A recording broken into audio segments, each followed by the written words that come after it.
In this quick tutorial, I'll show you how to add credit card and Metrobank Online easily.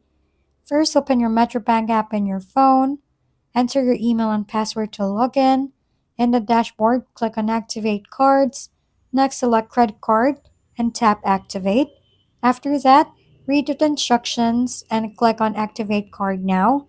In here, enter your passcode and tap Next. Wait for the process, and that's it. Your credit card are now activated or added. You may also check your credit card details. Just tap and go to Credit Card Details. If we've been helpful, kindly give us a thumbs up and don't forget to hit the subscribe and bell button for more contents. For any questions and suggestions, comment down below.